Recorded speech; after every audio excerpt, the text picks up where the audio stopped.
मुबारक हो जनाब, आपके महबूब कायद मियां मोहम्मद नवाज शरीफ साहब इलेक्शन से भाग गए हैं। उन्होंने अपने बड़ों को एक दरख्वास्त दी है। वो दरख्वास्त जब मैं आपको पढ़ के सुनाऊंगा तो जो उनके फॉलोअर्स हैं उनके सर आज शर्म से झुक जाएंगे। और ज़रा मेरे करीब आ जाएं जो कहते थे कि लाहौर मियां साहब को पुकार रहा है, और मियां साहब का क्या रिस्पॉन्स है ये आज मैं आपको तफसील के साथ बताऊंगा, डिटेल के साथ। लेकिन उससे पहले नए आने वाले दोस्तों से गुजारिश है कि वो इस चैनल को सब्सक्राइब कर लें और बेल आइकन पर क्लिक कर दें। दोस्तों, मियां साहब आए थे बड़े नमहाक के साथ कि अब मैं जाके पाकिस्तान फतह करूंगा और मैं वजीर आजम बन के सामने आऊंगा और पाकिस्तान का हर मसला हल कर दूंगा। वो तकिया किस पे किए बैठे थे? पीटीआई के क्रश होने पे। मियां साहब समझते थे कि पीटीआई अब ख़त्म हो गई, अब मैदान खाली है और मैं जाके दनदनाता फिरूंगा, राज करूंगा इस मैदान में। जिस तरह से वो आए, जिस तरह से पूरी रियासती मशीनरी उनके आगे लेट गई और उसको रोंदते हुए जिस तरह से वो 21 अक्टूबर को मीनार पाकिस्तान पहुंचे, जलसा किया। माइंड में ये था कि इलेक्शन मेरा है, कुर्सी मेरी है, वजारत उज़्मा मेरी है, अब तो मैं वजीर आजम पक्का हूं। लेकिन सामने वाली जमात को उन्होंने कुछ ज्यादा ही हल्का ले लिया था। पीटीआई को उन्हें लगा कि पीटीआई तो अब क्रश हो चुकी है, अब मैदान मेरा है।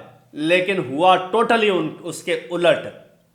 मियां साहब जब वापस आए हैं और एक तो मियां साहब को जो आसरे दे के लाया गया था वो मियां साहब के लिए हनी ट्रैप साबित हुए।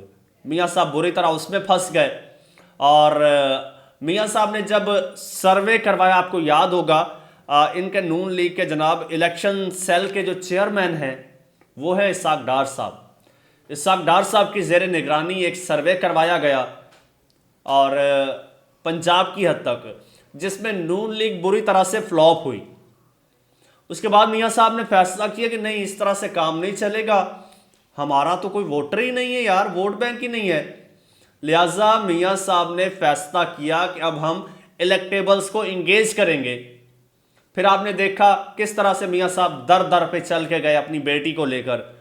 बलूचिस्तान से लेके केपीके तक कोई इलाका नहीं छोड़ा। जहां से रेलू कट्टा कोई मियां साहब को मिला है, मियां साहब ने अपने साथ मिलाने की कोशिश की है कि किसी तरह से मेरी इस पार्टी में, इस मेरे मुर्दा घोड़े में जान आ जाए। लेकिन जान नहीं आ सकी। आप देखें, पाकिस्तान मुस्लिम लीग नून वाहिद जमात है जिसने आज तक ये नहीं कहा कि इलेक्शन होने चाहिए। जब इलेक्शन डेट की अनसर्टेनिटी थी, कभी नून लीग ने यह नहीं कहा कि जी हम इलेक्शन का मुतालबा करते हैं। सिर्फ पाकिस्तान तहरीक इंसाफ इलेक्शन का मुतालबा कर रही थी, या उसके बाद अगर कोई जमात मुतालबा कर रही थी तो वो कर रही थी पाकिस्तान पीपल्स पार्टी। खैर से पीएमएलएन ने कभी नहीं कहा कि इलेक्शंस करवाइए। क्यों? क्योंकि जब मियां साहब आए, मियां साहब ने अपनी हालत देखी, उसके बाद फैसला किया कि नहीं, अभी हमें इलेक्शन सूट नहीं करते। बहाने बहाने से रोड़े अटकाने की कोशिश की गई मियां साहब की जानिब से। लेकिन बिल आखिर चूंकि आईएमएफ का प्रेशर था, इंटरनेशनली प्रेशर था, पीटीआई का बहुत ज़्यादा प्रेशर था, इलेक्शन कमीशन को इलेक्शन की डेट देना पड़ी, जो कि मौजूदा डेट से कहीं आगे की डेट है, 2024 की। फरवरी 2024 की डेट इलेक्शन कमीशन ने दी। अब नून लीग ने इलेक्शन कमीशन में एक दरखास्त दी है, वो जब आप सुनेंगे तो हैरान रह जाएंगे। ये जी मुस्लिम लीग नून के इलेक्शन कमीशन के जो सेल इन्होंने बनाया है जी अपना, उसके जो चेयरमैन है वो बनाया है जनाब समदी साहब को, इसाक डार साहब को बनाया है। और उन्होंने इलेक्शन कमीशन को एक ख़त लिखा है, और ख़त में फरमाते क्या हैं? ख़त में फरमाते हैं जी, इंतखाबात के लिए पोलिंग के दिन को छोड़कर इलेक्शन शेड्यूल में तब्दीली की जाए। ये मुतालबा उन्होंने किया है कि इलेक्शन का जो स्केजुअल है, जो सुप्रीम कोर्ट के ऑर्डर्स पे जो जारी किया इलेक्शन कमीशन ने, उसमें तब्दीली की जाए। ये पीटीआई ने मुतालबा नहीं किया, ये पीपल्स पार्टी ने नहीं किया, किसी और जमात ने नहीं किया, ये पीएमएल-एन ने किया है। क्यों? वजह जानिएगा जी। कहते हैं कि जी ये मौक़िफ़ इख्तियार किया है कि कागजात नामजदगी जमा करवाने के लिए सिर्फ 3 दिन का वक्त दिया गया है और कागजात की स्क्रूटनी के लिए 7 दिन का वक्त दिया गया है। कागजात नामजदगी जमा करवाने का वक्त इंतहाई कलील है। हुजूर, आपके भाई साहब ने जब असम्बली तहलील की थी फाइनल डेट से पहले, जब असम्बलियाँ तहलील होनी थी उससे पहले तहलील कर दी थी। क्यों? क्योंकि इलेक्शन 90 दिन पर जाएगा।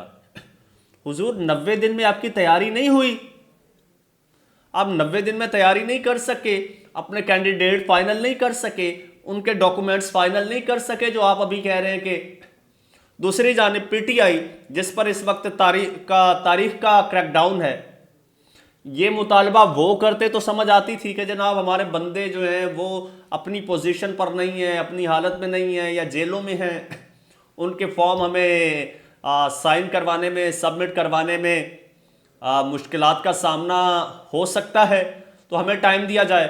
लेकिन वो कहते हैं जब दिल चाहे आपका, जितनी जल्दी हो सके इलेक्शन होना चाहिए।